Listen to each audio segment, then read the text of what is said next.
Hello everyone, welcome to profound IAS. Profound IAS के इस DNA में आपका बहुत बहुत स्वागत है। आज 18 जुलाई के इस डीएनए में हम कुछ बहुत इंपॉर्टेंट एस्पेक्ट के बारे में डिस्कस करेंगे, जैसे कि यूनिफॉर्म सिविल कोड के बारे में डिस्कस करेंगे और कुछ छोटे मोटे आर्टिकल्स हैं उनके बारे में डिस्कस करेंगे। 2 एडिटोरियल है और कुछ आर्टिकल्स हैं, ठीक है। एग्जामिनेशन पर्सपेक्टिव से बात होगी कि यूनिफॉर्म सिविल कोड में क्या चाहते हैं ये, ठीक है। ज़्यादातर यूनिफॉर्म सिविल कोड में जो है द हिंदू में बेसिकली क्रिटिसिज्म पर रहता है कि नहीं आना चाहिए, लेकिन ये एडिटोरियल थोड़ा पॉजिटिव एस्पेक्ट है कि यूनिफॉर्म सिविल कोड होना चाहिए, ठीक है। तो हमसे कुछ इससे कुछ पॉजिटिव पॉइंट ले सकते हैं, तो हमारे एग्जाम के लिए इंपॉर्टेंट है।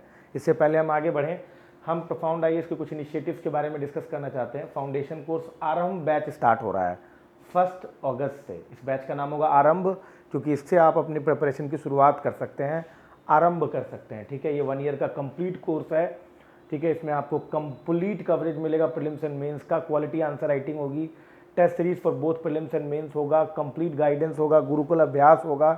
कई बार आपको कोचिंग में रोक कर आपको पूरी तरीके से प्रिपरेशन और गाइड कराया जाएगा under the mentorship of Prakash sir, यानी कि मैं, ठीक है। इसके अलावा जो है यूपीएससी ज्योग्राफी ऑप्शनल जो है वो भी 1 अगस्त से स्टार्ट हो रहा है, ठीक है। इसको भी आप ज्वाइन कर सकते हैं। पेपर 1 और 2 का complete coverage along with answer writing, quality study, ठीक है। कॉम्प्रिहेंसिव कोर्स हमारा चल रहा है मेंस के लिए, इसे भी आप ज्वाइन कर सकते हैं। इनको तीनों कोर्सेज का लिंक मैंने डिस्क्रिप्शन बॉक्स में डाल दिया है, आप उसे चाहें तो देख सकते हैं, ठीक है। और आप अगर क्लिक करेंगे तो आप डायरेक्टली सब्सक्राइब भी कर सकते हैं। तीनों कोर्सेज आपको प्रोफाउंड आईएएस के ऐप पे मिल जाएगा, आप आराम से जो है अवेल कर सकते हैं और सब्सक्राइब कर सकते हैं, ठीक है। ध्यान रखिएगा। The common civil code spelling equality for every Indian ये पॉजिटिव एस्पेक्ट पर है। पहली बात तो मैं आपको बता दूं कि ये यूनिफॉर्म सिविल कोड क्या होता है।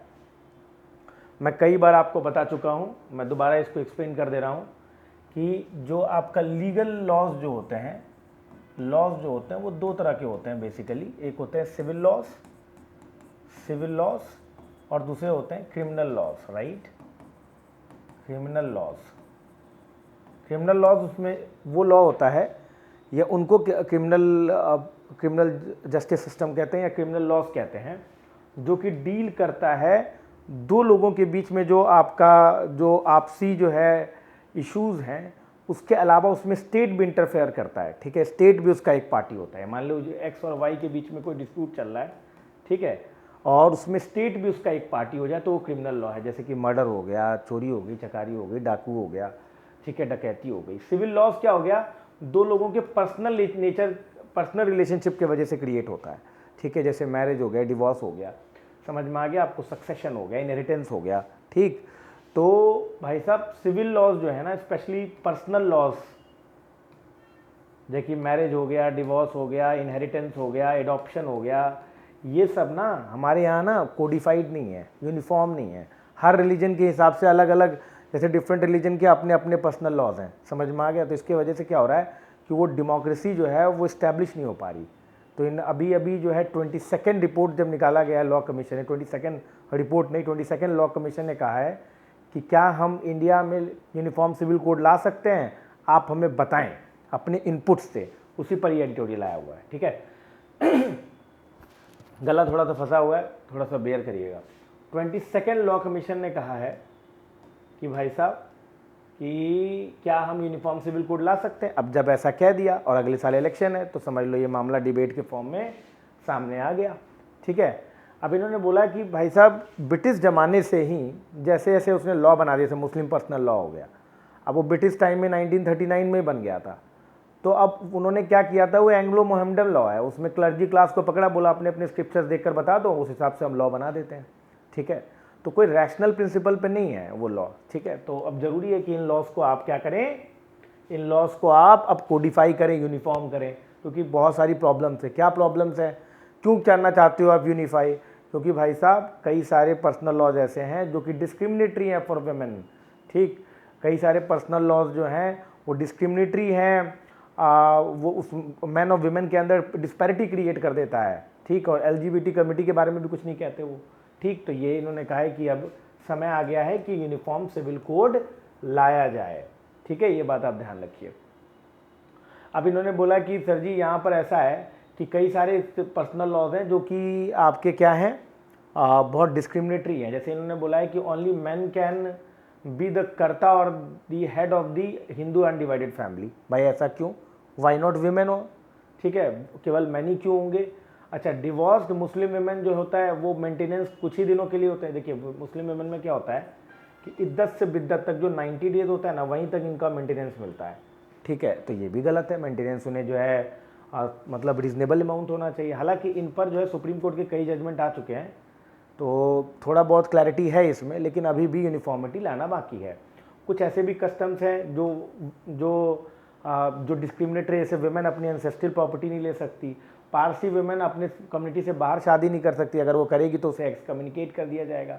तो ऐसे लॉज जो होते हैं ना वो डिस्क्रिमिनेटरी हैं। तो अब अगर यूनिफॉर्म सिविल कोड आ जाए तो ऐसे लॉज हटाए जा सकते हैं। इससे क्या होगा, यूनिफॉर्मिटी आ सकती है, मैन और वुमेन इक्वल पैरिटी पे आ सकते हैं। इससे क्या होगा, डेमोक्रेसी जो है और स्ट्रेंथन होगा, क्योंकि डेमोक्रेसी का basic pillar liberty, equality and fraternity पे टिका हुआ है। तो अगर आप ये तीनों चीज़ प्रोवाइड कर देंगे तो अपने आप डेमोक्रेसी इंश्योर हो जाएगा। ये बात समझ लीजिए आप, ठीक है। उसके अलावा ये बोलते हैं कि भाई साहब ये सब बातें तो हम लोग समझ में आ गया है कि क्या चीज़ें हो रही हैं। इसके अलावा अगर हम लोग बात करें तो मोस्ट ऑफ दी जो लॉज होते हैं वो थोड़े पेट्रियार्कल नेचर के भी दिखाई देते हैं हमें, ठीक है, पर्सनल लॉ में। ठीक, इसके अलावा अगर ये लॉज यूनिफॉर्म नहीं हुए तो हम डेमोक्रेसी भी नहीं इंश्योर कर पाएंगे, ये बात समझ लीजिए। अच्छा, जो लोग यूनिफॉर्म सिविल कोड का अगेंस्ट में बात करते हैं, वो अक्सर बोलते हैं कि इंडिया में यूनिटी एंड डाइवर्सिटी है, इंडिया में कितने एंटिकिटीज़ हैं, यूनिटी कितनी डाइवर्सिटी है, अगर यूनिफॉर्म सिविल कोड ला दोगे तो वो डाइवर्सिटी बिगड़ जाएगा, उसकी जो एंटीकनेस है वो चला जाएगा। तो फिर इस आर्टिकल में इन्होंने एक तरह से सटायर की तरह बोला है कि भाई एंटीक तो हमारे यहाँ कास्ट सिस्टम भी है, तो क्या कास्ट सिस्टम पे लॉज नहीं आए हैं? क्या रिजर्वेशन कास्ट सिस्टम के बेसिस पे नहीं मिलता है? तो फिर वही बता रहे हैं कि ऐसा आप कह रहे हो, गलत कह रहे हो। दूसरी बात इन्होंने बोला कि डाइवर्सिटी की अगर बात कर रहे हो ना, तो भाई साहब इंडिया जो है वो कोई फेडरेशन ऑफ रिलीजन नहीं है। आप बात समझ रहे हो? डाइवर्सिटी जो है वो उसको यूनिफॉर्म सिविल कोड से कोई लेना देना नहीं है, केवल लॉज कॉमन हो रहे हैं। ऐसा नहीं है कि जीना मरना सब खत्म हो जाएगा या धर्म की कोई प्रैक्टिस ही नहीं हो पाएगा। इन्होंने बोला कि ये फ्रीडम ऑफ रिलीजन को लेकर भी बड़ा क्रिटिसाइज किया जाता है। समझ रहे हो बात को? इन्होंने कहा कि जो अक्सर जो लोग यूनिफॉर्म सिविल कोड की बुराई करते हैं या उसके अगेंस्ट रहते हैं, वो ये कहते हैं कि ये फ्रीडम ऑफ रिलीजन के अगेंस्ट है। तो इसमें बड़ा अच्छा, ये यहाँ से लेके यहाँ तक बहुत सही बात कही है इन्होंने कहा कि देखिए फ्रीडम ऑफ रिलीजन की क्या बात आप करते हो। हमारे कॉन्स्टिट्यूशन में आर्टिकल 25 जो होता है ना, वो राइट टू कंसाइंस देता है, राइट टू हैव फेथ देता है कि भैया आपका जो कंसाइंस उस हिसाब से आप फेथ मेंटेन करें, अपने रिलीजन को आप ओबे करें, ये अधिकार देता है आपको, आपका मतलब फ्रीडम ऑफ रिलीजन। ठीक है, जहाँ तक बात है प्रैक्टिस ऑफ रिलीजन जो है वो कहीं ना कहीं जो है आपको केवल फेथ रखने का अधिकार है। प्रैक्टिस ऑफ रिलीजन पर सर जी रेगुलेशन हो सकता है, ठीक है, ये बात आप ध्यान रखिएगा। ठीक है, और उस पर कई सारे जजमेंट भी आ चुके हैं। ठीक, ये बात ध्यान रखिए। जैसे कई बार टेम्पल एंट्री होता है, जो अवर्ण होते हैं, जो दलित होते हैं, उन्हें जाने से मना किया जाता है, तो क्या उस पर लॉज नहीं बने हैं? हाँ बताइए मुझे, वो भी तो प्रैक्टिस ऑफ रिलीजन हो जाता है। ठीक है, तो इन्होंने कहा सुप्रीम कोर्ट ने अभी क्या किया, women entry in Sabarimala temple, वो नहीं हुआ, वो प्रैक्टिस ऑफ रिलीजन नहीं है। तो सर जी इस पर लॉज बने हैं, ऐसा नहीं है। आपको जो है केवल आपको फेथ रखने का अधिकार दिया जाता है, लेकिन अगर आप प्रैक्टिस करेंगे तो प्रैक्टिस ऑफ रिलीजन जो है वो स्टेट के रेगुलेशन के अंदर आ सकता है, तो उसमें कोई प्रॉब्लम नहीं है। ये बात आप ध्यान रखिएगा। ठीक है, इन्होंने बोला कि डेमोक्रेसी में ना sir ji liberty, equality and fraternity होता है। अगर ये प्रिंसिपल्स वायलेट होंगे ना तो आप समझ लो कि आप लॉ नहीं बनाकर अनकॉन्स्टिट्यूशनल काम कर रहे हैं सर, ये बात ध्यान रखिए। ठीक है, right to religion as being confined to choice of one's faith, ठीक है, and not to extra constitutional expression of it such as the regulation of women's autonomy by men. समझ रहे हो? तो ये चीजें ठीक नहीं है। डेमोक्रेसी गारंटी करता है लिबर्टी एंड इक्वालिटी, अगर आप नहीं दे रहे हैं तो कहीं ना कहीं एक तरह का आर्बिट्ररी गवर्नेंस है, ये बात आप समझ लीजिए। ठीक है, ये बात आपको समझना पड़ेगा। अगर आपको ट्रू डेमोक्रेसी लाना है तो आपको यूनिफॉर्म सिविल कोड लाना होगा, ये आर्टिकल कहने की कोशिश कर रहा है। ठीक, तो इस आर्टिकल में 2-3 बातें मेरे को बहुत बढ़िया लगी जो हम लोग लिख सकते हैं एग्जाम में, जो हमने इससे पहले भी यूनिफॉर्म सिविल कोड के कई सारे आर्टिकल किए हैं, पर इस आर्टिकल में 2-3 बातें बहुत इंपॉर्टेंट है। ठीक है, पॉइंट टू बी नोटेड क्या है भाई, पॉइंट्स टू बी नोटेड। देखो, पहली बात तो बोला यूनिफॉर्म सिविल कोड लाने की, यूनिफॉर्म सिविल कोड पर ओपिनियन मांगा किसने, 22 लॉ कमीशन ने मांगा, ठीक है, इससे डिबेट चालू हो गया, ठीक। जो हमारे कॉन्स्टिट्यूशनल जो फॉर फादर या ड्राफ्टिंग कमेटी के जो चेयरमैन थे बी आर अम्बेडकर जी ने, बाबा भीमराव अम्बेडकर जी ने क्या किया, अम्बेडकर जी ने भी कहा था कि भाई यूनिफॉर्म सिविल कोड आना चाहिए, के एम मुंशी जी ने भी कहा था कि यूनिफॉर्म सिविल कोड आना चाहिए। ये हमने प्रीवियस एडिटोरियल्स में भी डिस्कस किया और इस एडिटोरियल में भी मेंशन था। फिर इन्होंने बोला कि ज़्यादातर लोग जो यूनिफॉर्म सिविल कोड के अगेंस्ट जाते हैं वो ये कहते हैं कि ये फ्रीडम ऑफ रिलीजन के अगेंस्ट है। समझ में आ गया कि नहीं, वो ये कहते हैं। लेकिन वो एक बात भूल जाते हैं कि आर्टिकल 25 में जो है आपका फ्रीडम ऑफ फेथ है, फ्रीडम ऑफ फेथ है। आप बात समझ रहे हैं? जो प्रैक्टिस होता है ना, प्रैक्टिस ऑफ रिलीजन, ये कहीं ना कहीं जो है स्टेट उस पर रेगुलेशन लगा सकता है, ठीक, ये बात ध्यान रखिएगा। तो कई सारी डिस्क्रिमिनेटरी प्रैक्टिसेस भी हैं, पहले आप देख लो थोड़ा सा, ऐसा ना हो कि जिन लोगों ने अगर इसको स्क्रीनशॉट लेना होगा तो ले सकते हो आप, ठीक है, ये ध्यान रखना। कई सारे ऐसे डिस्क्रिमिनेटरी प्रैक्टिसेस हैं, ठीक है, जो कि यूनिफॉर्म सिविल कोड के थ्रू हटाया जा सकता है। जैसे कि आपने देखा होगा मुस्लिम वेमेन का डिवोर्स को लेकर, मुस्लिम वेमेन के डिवोर्स को लेकर है। इसके अलावा इस एडिटोरियल में एक और बात कहा गया है कि कई जगह पर ऐसा है कि कोई हिंदू जो है बाइगमी प्रैक्टिस करते हैं मुस्लिम से ज़्यादा कुछ जगहों पर। तो इसका मतलब ये नहीं है कि उस पर लॉ नहीं बना है, लॉ बना हुआ है ना, वो गलत कर रहा है, उन पर स्ट्रिक्ट एक्शन लेने की ज़रूरत है। तो लॉ बनाकर हम चीज़ों को कर्व कर सकते हैं, ये बात ध्यान रखिएगा। तो इन्होंने कहा है कि मुस्लिम वुमेन जो है डिवोर्स, पॉलीगमी है, इसको रोका जा सकता है। इसके अलावा कई सारे ऐसे डिस्क्रिमिनेटरी, जैसे कि वुमेन को एंसेस्ट्रल प्रॉपर्टी नहीं दी जाती है, प्रॉपर्टी राइट्स नहीं है, समझ रहे बात को। तो अगर इन सबको नहीं हटाएंगे तब तक हम लिबर्टी एंड इक्वलिटी इंश्योर नहीं कर पाएंगे, तो हम ट्रू डेमोक्रेसी कभी नहीं आ पाएगा। ये बात आप ध्यान रखिएगा, ठीक।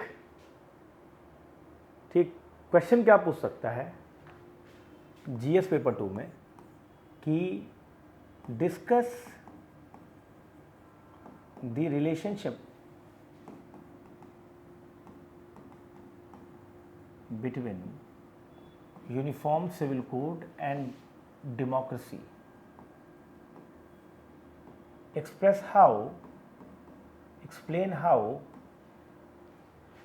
explain how they are mutually dependent.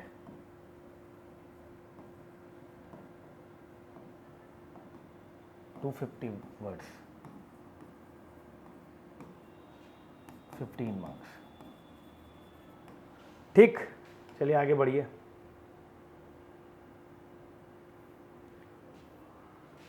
A bill that fences in the right to information. देखिए आर्टिकल में बहुत कुछ नहीं है, लेकिन मैं आपको कुछ बता देता हूँ क्या है ये। एक्चुअली क्या हुआ आपको पता होगा, मैंने एक एडिटोरियल पहले भी लिया था। वो एडिटोरियल था आपका क्या, basically digital personal data protection bill पर, जो कि अभी मॉनसून सेशन में जो है आप पेश करने वाले हो।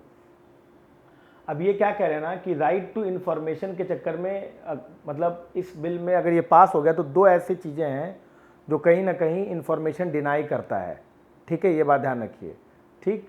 तो अब यही बता रहे हैं कि राइट टू इन्फॉर्मेशन के बारे में पूरा एडिटोरियल है। ये कह रहे हैं कि जो आपका digital personal data protection bill जो है, एक्चुअली में जो आपके जो डिजिटल इन्फॉर्मेशन डेटा वगैरह निकलता है, आप लोग जो मोबाइल वगैरह इस्तेमाल करते हैं या फिर इंटरनेट यूज़र्स हैं, आप इंटरनेट इस्तेमाल करते हैं, तो कई सारे डेटा जाता है, तो आपका पर्सनल डेटा है उसके प्रोटेक्शन के लिए ये बिल आया हुआ है, ठीक है। ये कह रहे हैं कि ये कहीं ना कहीं राइट टू इन्फॉर्मेशन इस पर भी लागू होता है। तो कहीं ना कहीं कह रहा है कि अगर ये बिल पास हो जाएगा ना तो वो उतना ज़्यादा जो है इफेक्टिव नहीं होगा, क्योंकि इसमें वही एक्सेप्शन है जो राइट टू इन्फॉर्मेशन में है, ठीक है। तो चलिए बात करते हैं इसके बारे में। इन्होंने क्या बोला कि राइट टू इन्फॉर्मेशन जो है वो भाई बहुत इंपॉर्टेंट लेजिस्लेशन था। क्या हुआ था कि राजस्थान में स्ट्रगल हुआ था मजदूर किसान शक्ति संगठन, ठीक है, उन्होंने भी ट्रांसपेरेंसी की बात करी कि भाई हमें जो है गवर्नमेंट बेनिफिट्स नहीं मिल रहे हैं। तो इस गवर्नमेंट बेनिफिट के लिए क्या किया गया, उन लोगों ने बहुत स्ट्रगल किया, सोशल ऑडिट करवाया। फिर बाद में 2004 में ये हुआ था, और बाद में 2004 में ये जो है ये इस स्ट्रगल का नतीजा ये हुआ कि राइट टू इन्फॉर्मेशन एक्ट जो है 2004 में लाया गया, और 2005 में ये बिल पास हो गया, जिसे हम लोग राइट टू RTI बिल भी कहते हैं, RTI एक्ट कहते हैं। ठीक है, अब ये कहते हैं कि ये जो राइट टू इन्फॉर्मेशन एक्ट है उसका प्रियम्बल अगर आप देखें, प्रीफेस देखें, तो उसमें एक बात लिखा हुआ है कि जो democracy requires informed citizens and transparency in the affairs of their government so that they can hold it accountable and curb corruption। इन्होंने कहा है कि हर एक डेमोक्रेसी में इन्फॉर्म्ड सिटीजनरी बहुत इंपॉर्टेंट है। एक बात जान लीजिए, अगर आप इन्फॉर्म सिटीजनरी नहीं है ना आपका, तो सर जी आप क्वेश्चन ही नहीं कर पाओगे, आपको पता ही नहीं होगा क्या चल रहा है, सवाल ही नहीं पूछ पाओगे सरकार से। तो राइट टू इन्फॉर्मेशन कहीं ना कहीं एक इन्फॉर्म्ड सिटीजनरी क्रिएट करता है, और ये कहीं ना कहीं आर्टिकल 19 से आता है, क्योंकि राइट टू स्पीच आर्टिकल 19 के अंदर आता है, और राइट टू स्पीच के लिए राइट टू इन्फॉर्मेशन होना बहुत इंपॉर्टेंट है। ठीक है, ये बात ध्यान रखिए। इसके बाद इन्होंने बोला है कि citizen have taken right to information like a fish to water. जिस तरीके से मछली के लिए पानी बहुत इंपॉर्टेंट है, उसी तरह से सिटीजन के लिए RTI बहुत इंपॉर्टेंट है। ठीक है ना, इन्होंने कई बार इसको एक्सपोज किया है, कई सारे करप्शन एंड रॉन्ग डूइंग, फिर आप कुछ गड़बड़ होता है तुरंत आप RTI करते हो, आपको पता चल जाता है कि क्या हुआ है। समझ रहे हो बात को कि नहीं? लेकिन इस एक्ट में भी प्रॉब्लम है कि कई सारे एग्जेम्पशन है, 10 एग्जेम्पशन इसमें भी दिए गए हैं। उसमें एक एग्जेम्पशन है कि कोई पर्सनल इंफॉर्मेशन आपको नहीं मिलेगा अगर कोई पब्लिक इंटरेस्ट सर्व नहीं होता है। ये बात ध्यान रखिए। इसमें अगर आप clause 8 section 8 clause 1 sub clause J में देखें तो उसमें लिखा हुआ है कि कोई भी पर्सनल इंफॉर्मेशन आपको नहीं दिया जाएगा अगर वो कोई पब्लिक पर्पस सर्व नहीं करता है। उसमें एक और बात बोला कि इसमें एक प्रोविज़ो है जो कि इसका टच स्टोन है, जो एसिड टेस्ट क्रिएट करता है कि आप वो इन्फॉर्मेशन डिनाई नहीं कर सकते हैं जो इन्फॉर्मेशन आपने मिनिस्टर और या लेजिस्लेचर को दिया है। और वो आप अगर कोई इन्फॉर्मेशन क्या पर्सनल नेचर का ही क्यों ना हो, अगर लेजिस्लेचर के पास वो इन्फॉर्मेशन जा रहा है, पार्लियामेंट के पास इन्फॉर्मेशन जा रहा है, तो वो फिर पब्लिक के पास भी जाना चाहिए। ये इसका टच स्टोन है, समझ लो, तभी आप कहेंगे कि पर्सनल इन्फॉर्मेशन है या नहीं है। ठीक, ये ध्यान रखिएगा। अब इन्होंने बोला कि भाई इसके वजह से बहुत दिक्कतें हो रही हैं। अक्सर सरकार क्या करती है कि पर्सनल इन्फॉर्मेशन के नाम पर क्या करती है, इन्फॉर्मेशन देती नहीं और करप्शन होता रहता है। उसमें बहुत सारे एग्जाम्पल इन्होंने दिए, जैसे इन्होंने कहा कि अभी जो है DOPT के साइट पर total number of annual appraisal report देखा गया IAS ऑफिसर्स का, वो पेंडिंग है कई सालों से। ठीक, उस पर कोई एक्शन ही नहीं लिया गया है। इन्होंने बोला कि लेजिस्लेटिव असेंबली में भी कई बार जो है पर्सनल इन्फॉर्मेशन डिनाई कर दिया जा रहा है। पर्सनल इन्फॉर्मेशन के बेसिस पर, समझ में आ रहा है, request of details of the member of legislative assembly अगर हम ढूंढे तो कह नहीं दीज आर पर्सनल इन्फॉर्मेशन, नहीं दिया जाएगा आपको। कई बार beneficiaries of the prime minister funds पूछा जाता तो कह नहीं ये तो पर्सनल इन्फॉर्मेशन है। बोगस कास्ट सर्टिफिकेट पे पूछो तो पर्सनल इन्फॉर्मेशन है, नहीं मिलता है। Education certificate, ghost employee, gross arbitrariness, corruption, इन सब में अगर आप कुछ भी पूछोगे ना, आपको पर्सनल इन्फॉर्मेशन के बेसिस पर डिनाई कर देंगे इन्फॉर्मेशन। तो ये भाई साहब, ये कहीं ना कहीं इन्हीं एग्जाम्पशन की वजह से RTI जो है उतना सक्सेसफुल नहीं हो पा रहा है। ठीक है, और कह रहे हैं क्या कि यही चीज़ सेम जो है अप्लाई हो रहा है आपका digital personal data protection bill पर भी। कैसे अप्लाई हो रहा है, वहाँ पर भी ये बात है कि अगर पर्सनल इन्फॉर्मेशन होगा तो नहीं होगा अगर पब्लिक इंटरेस्ट सर्व नहीं हो रहा होगा तो। अब ऐसे तो सर जी डिजिटल डेटा प्रोटेक्शन बिल जो है उसमें कोई भी डेटा होगा वो कहीं ना कहीं पर्सनल नेचर का ही होगा। सरकार किसी भी इन्फॉर्मेशन बोल देगी ये पर्सनल नेचर का है, ये पर्सनल नेचर का है, तो ऐसे तो फिर कुछ इन्फॉर्मेशन निकलेगा ही नहीं सर जी। तो क्या मतलब बनता है इस चीज़ का? इसलिए बोल रहे हैं कि सर जी इस चीज़ों को आपको दूर करना चाहिए। ये पर्सनल इन्फॉर्मेशन के बेसिस पर जो आप इन्फॉर्मेशन छुपाते हो ना, इससे क्या हो रहा है कि कहीं ना कहीं ये एक्ट फॉरफिट हो रहा है, ये ध्यान रखिएगा। हाउ आर चीता फेयरिंग इन इंडिया? आपको बता दूं मैं कि इंडिया में चीता एग्जेम्प्टेड, वो पूरी तरीके से एक्सटिंक्ट है, नॉट एग्जेम्प्टेड, एक्सटिंक्ट है। ठीक है, इंडिया में एक भी चीता नहीं था, तो सोचा गया भाई चीता लाया जाए। तो चीता कहाँ से लाएं? तो पहले तो हमने ईरान से मांगा, ईरान ने मना कर दिया, बक नहीं देंगे आपको चीता। ठीक है, तो एशियास्टिक चीता हमें नहीं मिला, ईरान के पास ही था उस समय केवल। तो फिर हमने कहा कि भाई अब हम नहीं हमें मिल रहा है, हमें चीता तो लाना है। तो चीता री इंट्रोडक्शन प्लान में क्या हुआ फिर प्रोजेक्ट चीता के तहत कि भाई हम जो है अफ्रीका से लेंगे। तो नामीबिया ने कहा कि भाई हम आपको 12 चीता दें, सॉरी 8 चीता देंगे, 8। ठीक, उसके बाद अभी ये फरवरी में 2023 में से साउथ अफ्रीका ने भी कहा कि हम आपको 12 चीता देंगे। अब तक 20 चीता आ चुका है। कायदे से 75 चीता है, लेकिन 35 चीता स्टेबलाइज करने के लिए करा गया है। अभी क्या हुआ है कि अभी एक चीता है, उसकी डेथ हो गई है, ठीक है। अब ये चीता सारा का सारा जो साउथ अफ्रीका और नामीबिया से लाया गया, वो कूनो नेशनल पार्क में लाया गया, जो कि मध्य प्रदेश में है। बीच में कूनो रिवर पास होती है, इसीलिए उसका नाम कूनो नेशनल पार्क है। अगर आपको पता नहीं है तो ये जानकारी रख लीजिए, ठीक है, ये ध्यान रखिएगा। अब इनमें क्या है कि कम से कम आपको 5-10 चीता हर साल लाना है अगले 10 साल तक, और आपको जो है 35 चीता तक स्टेबलाइज करना है, ये ध्यान रखिए। अभी क्या हुआ है कि एक चीता जो है उसकी डेथ हो गई है। वो डेथ क्या हुआ है, वो डेथ जो है वो हुआ है infection in by the maggots के कारण। एक्चुअली क्या होता है ना, चीता कहाँ मूवमेंट करता है, उसके लिए उसके गले पर एक पट्टा लगा होता है पॉलीस्टायरीन का, उस पर एक RFID जो होता है सिग्नल चिप लगा रहता है, जिससे उसके लोकेशन के बारे में पता करते हैं। तो पता नहीं क्यों ऐसा लग रहा है कि जैसे वो जो स्ट्रिप लगा है ना, ऐसा एप्रीहेंशन है कि उस स्ट्रिप की वजह से भी क्या हो रहा है कि कई बार जब स्कफल होता है ना दूसरे चीता के साथ, तो उसकी वजह से वहाँ पे उनका छिलविल जाता है, तो वहाँ पर क्या हुआ, मैगट एक कीड़ा होता है वो लग गया, उसके इन्फेक्शन की वजह से वो चीता मर गया। समझ रहे हो बातों की नहीं। तो 2 चीता अभी रिसेंटली मारे गए हैं। तो इसी पर ये क्वेश्चन आ रहा है कि क्या ये रिलोकेशन प्लान सक्सेसफुल है कि नहीं है।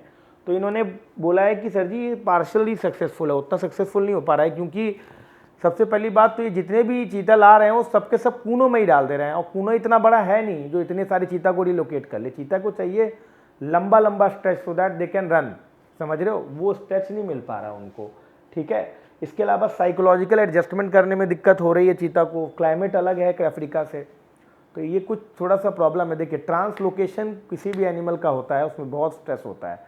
आप ही को किसी एक जगह से उठा के दूसरे जगह में डाल देंगे ना, तो आप बहुत प्रॉब्लम में आ जाएंगे, ठीक है। तो वही है कि वो धीमे धीमे चीता एक्लेमेटाइज करेगा, ठीक है, तभी हम बता पाएंगे। अभी टू अर्ली टू से कि whether this project is successful और नॉट, ठीक है। ओके, आगे बढ़ते हैं। रुपी दिरहम डील जो है, रुपी दिरहम डील इज बायलैटरल एनवॉय। अभी क्या हुआ है मैं आपको समझाता हूँ। देखो ये जो है यूएई के साथ हमारा जो है, इंडिया का यूएई के साथ रुपी दिरहम डील हुआ है। इसमें क्या हुआ है कि आपको पता है कि यूएई से हम ऑयल मंगाते हैं। अगर हम रुपी दिरहम करेंगे, यानी कि हम अगर मान लीजिए यूएई हमसे कुछ इंपोर्ट करता है, तो हम जो वो हमको रुपी दे दे, और अगर हमें वहाँ से ऑयल मंगाना हो तो हम उन्हें दिरहम दे दें। तो इस तरीके से रुपी दिरहम कर सकते हैं। ये तभी हो सकता है 2 कंट्रीज़ के बीच में, जब दोनों कंट्रीज़ के बीच में हेल्दी ट्रेड चल रहा हो। इससे हम क्या कर सकते हैं कि डॉलर को हटा सकते हैं 2 कंट्रीज़ के बीच में, समझ रहे हो बातों की नहीं। इससे क्या होगा कि डॉलर को आप साइड कर सकते हैं, अदरवाइज़ आपका प्रेशियस डॉलर निकल जाता है, बहुत पैसा लगता है उसमें, ठीक है। तो रुपी दिरहम डील करके 2 कंट्रीज़ के बीच में ट्रेड कैरी किया जा सकता है। अब इसमें कहा जा रहा है कि क्या दिरहम से आप रशिया का भी ऑयल खरीद सकते हैं क्या। तो अभी फ़िलहाल जो है इनके एम्बेसडर ने मना किया है कि नहीं, it's a bilateral TT, multilateral TT नहीं है, इसलिए रशिया का इसे मतलब दिरहम के साथ आप बेसिकली अपना ट्रेड सेटल नहीं कर सकती। इंडिया पेट्रोलियम मंगा रही है ना, पेट्रोल्स और डीजल और मिनरल ऑयल मंगा रही है वहाँ से, तो पेट्रोलियम जब वहाँ से मंगा रही है तो हमें सेटल करना होगा। तो डॉलर के साथ प्रॉब्लम चल रहा है, रूबल हम लेते नहीं हैं, रुपी वो नहीं लेंगे क्योंकि इंटरनेशनलाइज नहीं है, तो अब कहाँ सेटल हो। तो कुछ कह रहे थे युआन से करें, कुछ कह रहे दिरहम से करें, तो दिरहम में मना कर दिया गया कि भाई दिरहम से नहीं करेंगे, क्योंकि इससे क्या हो सकता है, एक प्रॉब्लम हो सकती है। अगर आप दिरहम से अगर रशिया के साथ सेटल करेंगे तो कहीं ना कहीं ऐसा होगा कि आप डॉलर को कॉर्नर कर रहे हैं, तो फिर यूएस के साथ आपके संबंध बिगड़ सकते हैं, इसीलिए इन्होंने मना कर दिया है, ठीक है।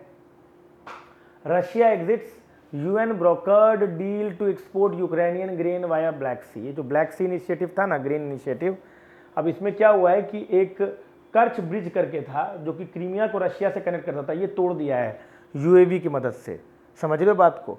अब जैसे ही टूटा उसी के बाद रशिया ने कहा कि भाई देखो ये जो आपका ब्लैक सी ग्रेन इनिशिएटिव था, जिसमें यूक्रेन और रशिया के थ्रू जो भी ग्रेन्स होते थे, स्पेशली वीट, वो डिफरेंट कंट्रीज़ पर, जो पुअर कंट्रीज़ हैं उन पर जो है ये एक्सपोर्ट किया जाता था। इससे क्या हो रहा था कि फूड सिक्योरिटी इंश्योर थी। पहले बड़ी दिक्कत हो गई थी जब ये 2 कंट्री लड़ रहे थे, तो वर्ल्ड में 25-30% जो ग्रेन होता है यही एक्सपोर्ट करते हैं। ये तो ग्रेन बास्केट है ना, ये लोग बहुत काफ़ी वीट इनके पास काफ़ी ज़्यादा है। तो इससे क्या हो रहा था कि अफ्रीकन कंट्री को फूड सिक्योरिटी हो गई थी, फूड सिक्योरिटी मतलब फूड की काफ़ी दिक्कत हो रही थी। अब देख लो कि पाकिस्तान में हालत ख़राब हो गई थी, अफ्रीका में ख़राब हो गया था हालत, ठीक है। इंडिया में भी काफ़ी महंगाई हो गई था वीट का। तो अभी इन्होंने क्या हुआ कि इन्होंने ये यूएन के ब्रोकरशिप से जो है बेसिकली ब्लैक सी ग्रीन इनिशिएटिव शुरू किया गया था। इसमें यूक्रेन और रशिया से ब्लैक सी होते हुए आप ग्रेन को भेज सकते हैं ताकि वर्ल्ड में फूड सिक्योरिटी मेंटेन रहे, सप्लाई मेंटेन रहे। लेकिन जब से ब्रिज टूट गया तो रशिया ने कहा हम निकल रहे भाई, हम नहीं करेंगे डील में। समझे बात हो कि नहीं? तो ये कहीं ना कहीं फूड सिक्योरिटी के लिए बहुत अच्छा न्यूज़ नहीं है। दिल्ली डिस्प्यूट, सुप्रीम कोर्ट में send case to constitution bench. अब ये क्या मामला है, मैंने आपको याद करिए एक एडिटोरियल बताया था। उसमें क्या था कि बेसिकली एक permanent national capital civil services authority बनाई गई थी, ठीक है। तो इसमें चीफ मिनिस्टर और 2 सिविल सर्वेंट थे। तो बेसिकली क्या था, दिल्ली में सिविल सर्वेंट का अपॉइंटमेंट ट्रांसफ़र वगैरह कौन करेगा? तो बोला गया कि भाई ये तो दिल्ली गवर्नमेंट के हाथ में होना चाहिए कि उनके सिविल सर्विसेज कैसे कंट्रोल होता है, पर ऐसा नहीं हुआ। एक ऑर्डिनेंस लाकर क्या कर दिया गया, कह दिया गया भाई एक बॉडी बना रहे हैं national capital civil service authority, अब वही अपॉइंटमेंट करेगी, वही ट्रांसफ़र वगैरह देखेगी।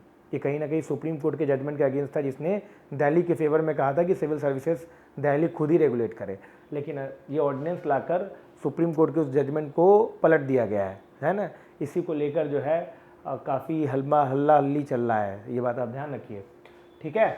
तो अभी फ़िलहाल जब इस पर इसके अगेंस्ट चले गए कि ऑर्डिनेंस कैसे आ गया, तो फिर सुप्रीम कोर्ट ने इस मामले को कॉन्स्टिट्यूशन बेंच में रेफ़र कर दिया कि भैया वो जाने, ठीक है। नीति आयोग ने रिपोर्ट किया है कि 13.5 करोड़ पीपल जो हैं वो लिफ्ट किए गए हैं मल्टीनेशनल पॉवर्टी इंडेक्स में, समझ रहे हो, MPI में। इसमें पहले कितनी पॉवर्टी थी? पहले जो था वो 24.85% था 2015-16 में, अब वो 14.96 करीब आप ये मान के रखिए कि 9 से 10% के करीब आपको रिड्यूस हुआ है। और 13.5 करोड़ लोग जो हैं वो मल्टी डायमेंशनल पॉवर्टी से बाहर निकले, नीति आयोग ने रिपोर्ट किया है। आप इसे कोट कर सकते हैं एग्जाम में कि किस तरीके से पॉवर्टी जो है वो रिड्यूस हो रहा है, ठीक है। ये ध्यान रखिएगा। अभी फ़िलहाल करीब 15% के करीब जो है MPI है, ठीक है, ये ध्यान रखिएगा, ठीक। This is all for today. We have discuss the 2 major editorials, ठीक, और सेवरल आर्टिकल्स। ये बहुत कॉम्प्रिहेंसिव DNA एनालिसिस है, जिसमें मैं एग्जाम के पर्सपेक्टिव से जो बातें होते हैं मैं इंपॉर्टेंट डिस्कस करता हूँ। अगर आपको ये वीडियो पसंद आया हो तो लाइक ज़रूर करना, अपने दोस्तों में शेयर जरूर करना, सब्सक्राइब जरूर करना। Thank you all of you, bye bye, धन्यवाद।